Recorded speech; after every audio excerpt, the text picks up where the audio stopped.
Hello students, जय हिंद। तो आज की इस वीडियो के अंदर हम ट्रिग्नोमेट्री के 2023 के सेकंड पेपर के क्वेश्चन करेंगे जो हमारे सीडीएस के एग्ज़ाम में पूछे गए हैं। शुरू करते हैं पहले क्वेश्चन के साथ। ये क्वेश्चन कुछ इस तरीके से आपके पास है। अब इन क्वेश्चंस को आपको वैल्यू पुट करके तो करना आना ही चाहिए, उससे थोड़ा सा जल्दी आंसर आ जाता है, लेकिन हम पूरी तरह संतुष्टि से नहीं कह सकते कि जो वैल्यू पुट करके हमारा आंसर आया है वो सही है या कोई ना कोई स्पेशल केस बन गया। तो इसलिए इन क्वेश्चनों को जितना हो सके आप लोग बेसिक से करने की ही कोशिश करेंगे, इस तरीके के क्वेश्चनों को। हाँ, कोई एक वैल्यू पुट करके अगर सेटिस्फाई नहीं कर रहा फिर तो डायरेक्ट आंसर आपका कैंसिल हो जाएगा, ये कट जाएगा कि मेरा स्टेटमेंट गलत है। लेकिन कई बार ऐसा होता है कि एक आधी वैल्यू के लिए हमारा आंसर सेटिस्फाई कर जाता है, लेकिन क्या पता किसी और वैल्यू के लिए ना कर पा रहा हो, तो उस केस के अंदर आप अपना जो आंसर है वो इस तरीके से नहीं काट पाएंगे। तो यहाँ पर ऐसे क्वेश्चनों को आपको बेसिक से आना चाहिए, बेसिक जरूर करें ऐसे क्वेश्चनों को। तो sine cube theta plus cos cube theta है, तो ऊपर मैं a cube plus b cube का फॉर्मूला लगाता हूँ, और a cube plus b cube का फॉर्मूला होता है ए प्लस बी इनटू में a square plus b square minus a b. ये मैंने फॉर्मूला लगा दिया ऊपर a cube plus b cube का। नीचे पड़ा है sine theta plus cos theta, इसने तो इससे कैंसिल ही हो जाना है, और प्लस में आगे पड़ा है sine theta into cos theta, और ये माइनस के साइन थीटा से प्लस का साइन थीटा कैंसिल हो जाएगा। पीछे बचेगा साइन स्क्वायर थीटा प्लस कोस स्क्वायर थीटा जो कि 1 होता है। तो इस क्वेश्चन का आंसर आपके पास क्या आ जाएगा, 1 आ जाएगा। तो पहला स्टेटमेंट जो है बिल्कुल सही है। उसके बाद अपने दूसरे स्टेटमेंट की बात कर लेते हैं, 1 माइनस साइन की पावर 6 थीटा। इसके अंदर मैं a cube minus B cube का फॉर्मूला लगाने की कोशिश कर रहा हूँ। तो ये बनेगा ए माइनस बी इंटू ए स्क्वायर प्लस बी स्क्वायर मतलब साइन की पावर 4 थीटा प्लस ए इंटू बी मतलब साइन स्क्वायर थीटा।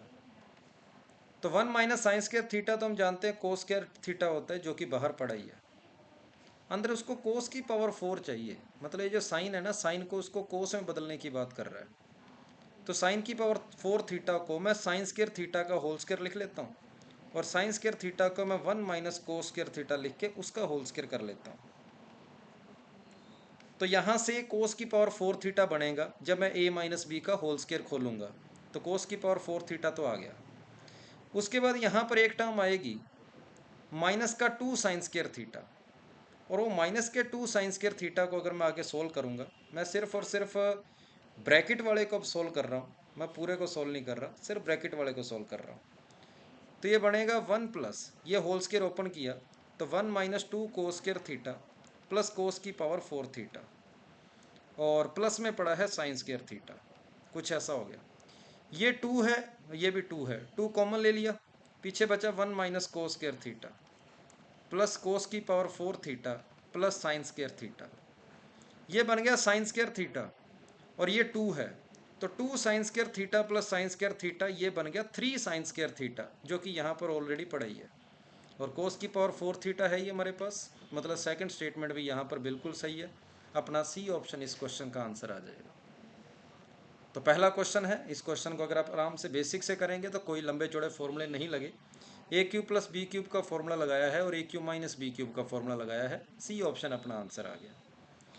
पहले क्वेश्चन के बाद सेकंड क्वेश्चन की ओर चलते हैं। दूसरा क्वेश्चन क्या कह रहा है, 7 साइन की पावर 4 थीटा प्लस 9 कोस की power 4 theta plus 42 sign square theta. तो पावर 4 4 और साइन स्क्वायर है, तो मैं इन सभी को साइन के अंदर ही बदलने की कोशिश करता हूँ कि 4 साइन की पावर 4 थीटा, कोस की पावर 4 को मैंने साइन स्क्वायर कोस स्क्वायर थीटा का भी स्क्वायर थीटा लिख लिया, स्क्वायर का भी स्क्वायर, मतलब साइन कोस की पावर 4 थीटा को मैंने कोस स्क्वायर थीटा का होल स्क्वायर लिख लिया, और कोस स्क्वायर थीटा को मैंने 1 माइनस साइन स्क्वायर थीटा लिख लिया, इसका होल स्क्वायर है, प्लस 42 के साथ में आ जाएगा sine square theta, equal to में दिया 16।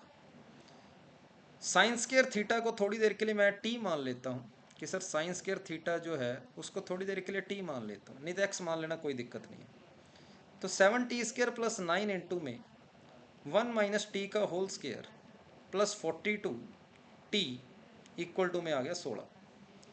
तो ये 7t² plus 9 plus 9t² minus 18t plus 42 equal to 16। तो ये 9t² और 7t² हो गया 16t²। 42 में से 18 गया तो ये मेरे पास बचेगा 24 प्लस का 24t। ये 16 इधर आके माइनस हो जाएगा, माइनस का 7 इक्वल टू हो जाएगा 0। कुछ इस तरीके से मेरे पास एक क्वाड्रेटिक इक्वेशन बनेगी। और दो नंबर बताओ जिनको मल्टीप्लाई करने पर 16 इंटू 7 112 बने और उनका जो डिफरेंस है वो 24 का हो। मुझे ऐसे दो नंबर चाहिए कि उनको मल्टीप्लाई करने पर तो 112 बने और उनका डिफरेंस जो है वो 24 का आए। तो मेरे ख्याल से वो नंबर 28 और 4 होते हैं, 28 और 4। तो मिडिल टर्म को जब मैं स्प्लिट करूँगा तो ये बनेगा 28t minus 4t minus 7 equal to 0। तो यहाँ पर 4t कॉमन आ गया तो 4t प्लस 7 माइनस 1 कॉमन आ गया 4t प्लस 7। यहाँ से t की दो वैल्यू आएगी, एक माइनस का 7/4 और एक t की वैल्यू आएगी 1/2 1/4। अब t जो है वो तो मैंने माना है sin² थीटा को, और sin² थीटा की वैल्यू कभी नेगेटिव हो नहीं सकती। इसका मतलब sin² थीटा पक्का 1/4 के बराबर है। sin² थीटा 1/4 के बराबर है। इससे पता लगा कि साइन थीटा 1/2 के बराबर है, और यहाँ से पता लगा कि थीटा तो 30 डिग्री है, और थीटा की वैल्यू जब मैं यहाँ 30 डिग्री पुट करूँगा तो tan 30 की वैल्यू मेरे पास आ जाएगी 1/√3। डी ऑप्शन मेरे पास आंसर है। अब इस क्वेश्चन में आप वैल्यू पुट करके नहीं चेक कर सकते, क्योंकि थीटा इक्वल टू सिर्फ 30 डिग्री ही एक ऐसी वैल्यू आएगी जो आपकी इक्वेशन को सेटिस्फाई करेगी। आपके पास एक ही इक्वेशन है और एक ही वेरिएबल है, आपको इक्वेशन को सोल्व करना ही पड़ेगा, फिर जाकर आपका इस क्वेश्चन का आंसर आएगा। तो सेकंड क्वेश्चन का आंसर आपके पास डी ऑप्शन है, 1/√3 इसका आंसर है।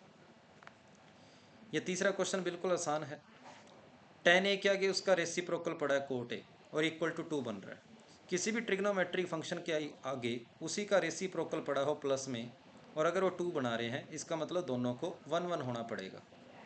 इसका मतलब tan a की वैल्यू भी 1 है और कोट a की वैल्यू जो है वो भी 1 है। ठीक बात है। तो tan a की वैल्यू 1 है, ये भी 1 है, ये भी 1 है, ये भी 1 है, सारे के सारे 1 1 1 है। तो अगर ये tan की पावर 1 से शुरू होता, tan की पावर 1a से शुरू होके tan की पावर na तक जाता, तब इसका आंसर अपना होता n, क्योंकि 1 को अगर हम n बार ऐड करेंगे तो आंसर n आता। लेकिन उसने tan की पावर 1 से शुरू नहीं किया, tan की पावर 2 से शुरू किया, तो अपना आंसर एक कम हो जाएगा, क्योंकि ये 1 कम हो जाएगा, क्योंकि ये उधर चला जाएगा। तो आपसे जो क्वेश्चन में पूछा गया है उसका आंसर आएगा n-1 आएगा। तो इस क्वेश्चन का आंसर सी ऑप्शन हो जाएगा। अगर यही चैन tan की पावर 1 से शुरू होती तो 1 + 1 + 1 प्लस करते करते n बार अगर 1 को जोड़ते तब अपना आंसर जरूर n आता। लेकिन यहाँ tan की पावर 1 से शुरू नहीं है, इसलिए अपना आंसर सी ऑप्शन आएगा। क्वेश्चन नंबर 3 के बाद क्वेश्चन नंबर 4, ये भी आपके पास बिल्कुल आसान सा क्वेश्चन। हमें 3 sin theta plus 5 cos theta equal to 5 दिया है, और बोला गया है 5 sin theta minus 3 cos theta बताओ क्या होगा। तो ऐसे क्वेश्चनों का भी सीधा सीधा तरीका आपको बताया गया है कि कभी भी ऐसा क्वेश्चन आए कि साइन और कोस के दोनों कोफिशिएंट इंटरचेंज हो गए हैं, साइन वाला कोस के साथ आ गया, कोस वाला साइन के साथ आ गया, और बीच वाला आपका साइन बदल जाए, तो इस क्वेश्चन का डायरेक्ट आंसर लिखवाया गया है अंडर रूट के अंदर 3 का स्क्वायर प्लस 5 का स्क्वायर माइनस इस 5 का स्क्वायर, और आपका आंसर इस क्वेश्चन का 3 आ जाएगा। बिल्कुल नकली सा आपका इस क्वेश्चन का आंसर है। तो इस क्वेश्चन का आंसर 3 रहेगा। बिल्कुल एक बार दोबारा चेक कर लो, क्योंकि theta equal to 0 degree satisfy कर रहा है। थीटा इक्वल टू, हाँ इसका आंसर +-3, सॉरी इसके आगे प्लस माइनस भी आता होता है अंडर रूट के अंदर, तो मेरा आंसर +-3 आ जाएगा। ठीक है, और +-3 मतलब बी ऑप्शन मेरा इस क्वेश्चन का आंसर हो जाएगा, +-3। अगर प्लस का 3 होता मेरा आंसर वो भी ठीक बोला जाना था, माइनस का 3 है मेरा आंसर वो भी ठीक बोला जाएगा। तो क्वेश्चन नंबर 4 का आंसर आपके पास बी ऑप्शन रहेगा। यहाँ पर कौन सा फॉर्मूला लगाया मैं आपको यहाँ पर दोबारा क्लियर कर दूँ कि कभी भी a sin theta plus b cos theta equal to c दिया है और a cos theta minus b sin theta पूछा जाए, तो आपका आंसर होता है अंडर रूट के अंदर a² + b² - c²। ये लगाया यहाँ पे, ठीक बात है। बस ये देखना है कि साइन और कोस का आपस में कोफिशिएंट इंटरचेंज हुआ हो और बीच वाला साइन जो है वो बदला गया हो। चलो क्वेश्चन नंबर 4 के बाद मैं क्वेश्चन नंबर 5 की ओर चलता हूँ। क्वेश्चन नंबर 5वां क्या कह रहा है, यहाँ जो जेड दिख रहे हैं जेड नहीं एक्चुअल में एक्स ही है, थोड़ी सी करेक्शन है यहाँ पे, ये एक्स एक्स ही है। तो मैं देख रहा हूँ कि पूरे क्वेश्चन के अंदर साइन को साइन को साइन को साइन कोस आ रहा है और आंसर के अंदर कहीं पर भी एक्स है ही नहीं। तो एक्स की जगह डायरेक्ट आसान से आसान वैल्यू पुट कर दूंगा, मैं एक्स की जगह पर 90 डिग्री पुट कर दूंगा। तो ये बनेगा 3 ब्रैकेट में बनेगा 1 माइनस 0, ये पे कोस एक्स होएगा 1 माइनस 0 जो कि 1 हो गया। ये हो जाएगा 1 प्लस 0, ये भी 1 है। और ये हो जाएगा साइन 90, ये 1 होता है 1 की पावर 6। कोस 90 ये 0 होता है। तो 3 प्लस 6 प्लस 4 मेरा 13 जो है इस क्वेश्चन का आंसर आ जाएगा। तो क्वेश्चन नंबर 4 का आंसर आपके पास सी ऑप्शन रहेगा। तो आपने देखा कि इस क्वेश्चन का आंसर एक्स पर डिपेंड नहीं कर रहा, तो इस क्वेश्चन में आप कुछ भी एक्स की वैल्यू पुट कर सकते थे। मैंने 90 पुट करी, आप चाहे 0 पुट करो 45 पुट करो, आंसर सेम आता। और अगर आप बेसिक से होल स्क्वायर खोलते, पावर 4 को खोलते, तब भी आपका आंसर सेम आता। क्वेश्चन नंबर 5 के बाद क्वेश्चन नंबर 6 की ओर चलते हैं। उसने पूछा sign theta plus cos theta की वैल्यू बताओ, और आपको ये इक्वेशन दे रखी है। इक्वेशन दे रखी है कोट की पावर कोट स्क्वायर थीटा। यहाँ पर आपके पास इस ब्रैकेट को अगर मैं खोलूँगा तो √3 cot theta minus cot theta plus √3 बराबर 0 आ रहा है। कोट थीटा यहाँ पर मैंने कॉमन ले लिया, पीछे बचा कोट थीटा माइनस √3, -1 कॉमन ले लिया, कोट थीटा माइनस √3। और यहाँ से कोट थीटा की दो वैल्यू आ रही है, एक √3 आ रही है और एक कोट थीटा की वैल्यू 1 आ रही है। अगर कोट थीटा √3 है तो थीटा की वैल्यू 30 डिग्री होगी, और अगर कोट थीटा 1 है तो थीटा की वैल्यू 45 डिग्री होगी। लेकिन उसने 45 के आगे इक्वल टू का साइन नहीं दिया, मतलब 45 मुझे नहीं लेना। थीटा की वैल्यू 0 से 45 के बीच में ही है, इसका मतलब थीटा इक्वल टू 30 डिग्री लेना है। तो थीटा की वैल्यू 30 डिग्री इसके अंदर पुट कर दो, तो साइन 30 होता है 1/2 प्लस कोस 30 होता है √3/2। और चेक कर लो अपना कौन सा ऑप्शन आंसर आ रहा है, सी ऑप्शन अपना इस क्वेश्चन का आंसर है। बिल्कुल नकली सा क्वेश्चन।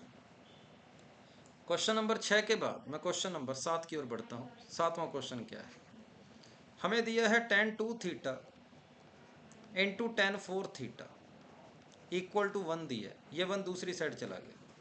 इन दोनों में से कोई भी एक उधर जाकर दूसरी साइड जाकर अपॉन में चला जाएगा, कुछ ऐसा आ जाएगा।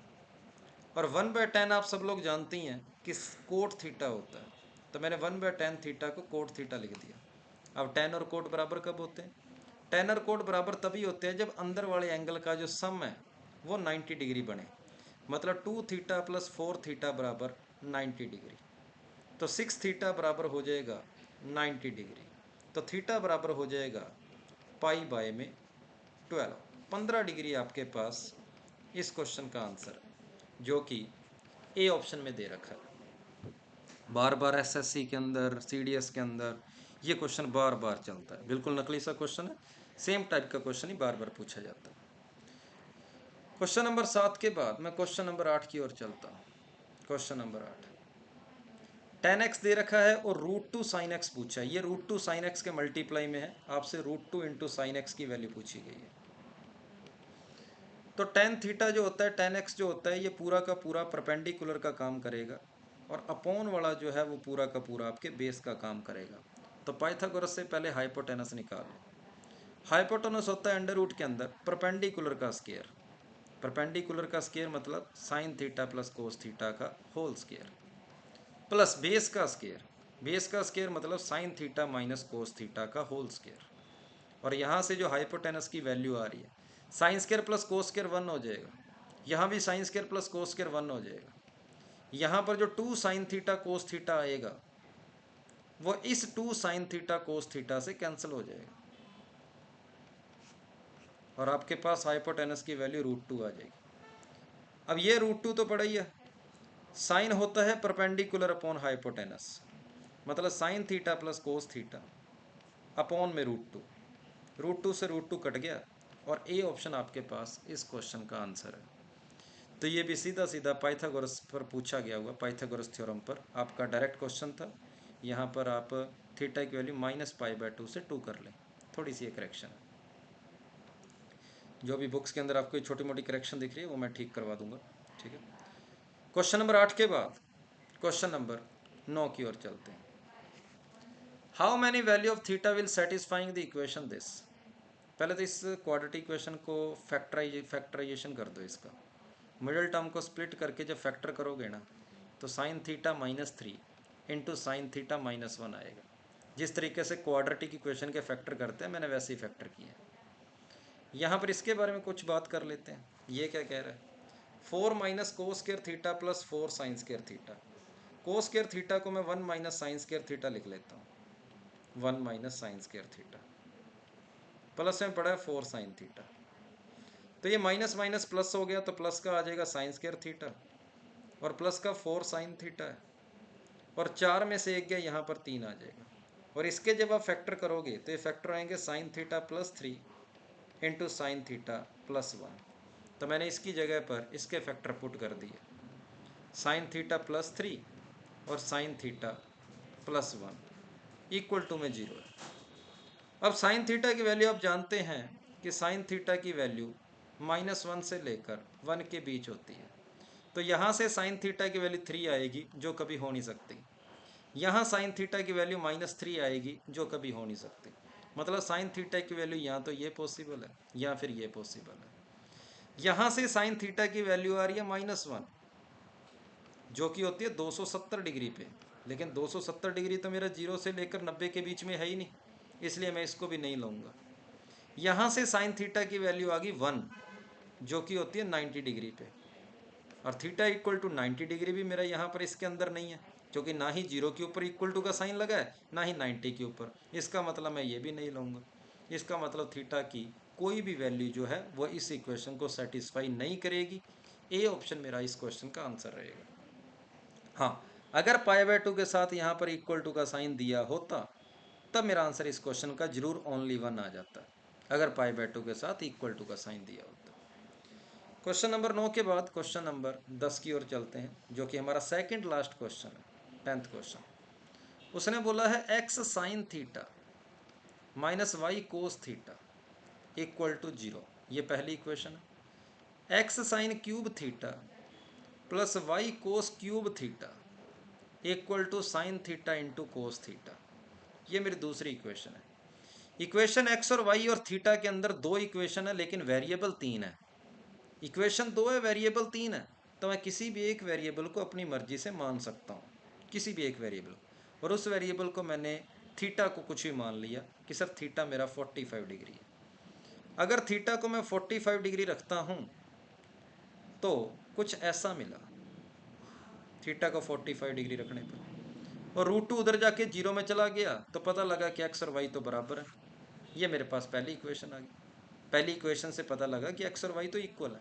चलो x और y को इक्वल पुट करते हैं और थीटा को 45 पुट करते हैं, तो 1/2 √2, y को भी x रख लिया, 1/2 √2, 1/√2 इंटू 1/√2, ये हो गया सर 2 हो गया। 2 से ये 2 कैंसिल हो गया, तो x/√2 plus x/√2 equal to हो गया 1। √2 एलसीएम अगर सोल्व करेंगे तो ये बन गया √2 इंटू एक्स इक्वल टू 1। इसका मतलब x की वैल्यू √2 है और यही मेरे पास y की वैल्यू है। क्वेश्चन में पूछा गया x² प्लस y² बताओ, तो 1/2 प्लस 1/2, इस क्वेश्चन का आंसर 1 आ जाएगा। बी ऑप्शन मेरे पास इस क्वेश्चन का आंसर है। तो इस क्वेश्चन में आपको बेसिक की जरूरत नहीं पड़ेगी क्योंकि इक्वेशन 2 थी, वेरिएबल 3 थे, तो मैंने किसी भी एक वेरिएबल को मान लिया। मैंने थीटा को 45 मान लिया, और जब थीटा को 45 मैंने मान लिया तो x और y में मेरे पास दो इक्वेशन आ गई, दोनों को सॉल्व करके आंसर आ गया। तो क्वेश्चन नंबर 10 का आंसर आपके पास बी ऑप्शन रहेगा। और इसी के साथ ही अपने लास्ट क्वेश्चन की ओर चलते हैं। बिल्कुल आसान क्वेश्चन, बार बार पेपरों के अंदर रिपीट हुआ वो क्वेश्चन। हम जानते हैं साइन थीटा की वैल्यू हमेशा 1 या 1 से छोटी होती है, तो साइन थीटा के आगे जो इक्वल टू में दिया है इसको आप लेस देन इक्वल टू 1 लिख दें, और जब लेस देन इक्वल टू 1 लिखेंगे क्रॉस मल्टीप्लाई करने के बाद कुछ ऐसा आएगा। जब इसको लेफ़्ट साइड लेके आएंगे तो आप देखेंगे कि आपको कुछ ऐसा मिलेगा, और फिर आप गौर से देखेंगे तो लेफ़्ट साइड आपके पास होल स्क्वायर बन रहा है √a माइनस √b का, और इसकी value less than equal to 0 है। कभी होल स्क्वायर की वैल्यू 0 से छोटी तो हो नहीं सकती, तो 0 के बराबर ही होएगी। मतलब √a माइनस √b का होल स्क्वायर जो है वो 0 के बराबर है। और ये तभी पॉसिबल है जब एक होल स्क्वायर के अंदर वाला 0 हो, इसका मतलब रूट ए बराबर रूट बी हो, और इसका मतलब ए बराबर बी हो। तो ये तभी संभव है जब ए बराबर बी हो। तो ये क्वेश्चन आपके CDS के पेपर के अंदर 2-3 बार रिपीट हो गया है। क्वेश्चन नंबर 11, इसका आंसर आपके पास ये ऑप्शन रहेगा। तो चाहे साइन दे दे चाहे कोस दे दे, यहाँ चाहे साइन हो चाहे कोस हो, साइन दे दे चाहे कोस दे दे, सेम ही आपका आंसर रहेगा। ठीक है, तो ये थे हमारे पास 11 क्वेश्चन 2023 के सेकंड पेपर के। उम्मीद है आपको समझ आए होंगे। किसी भी क्वेश्चन में कोई डाउट आए कमेंट बॉक्स के अंदर आप पूछ सकते हैं। थैंक यू सभी को, जय हिंद।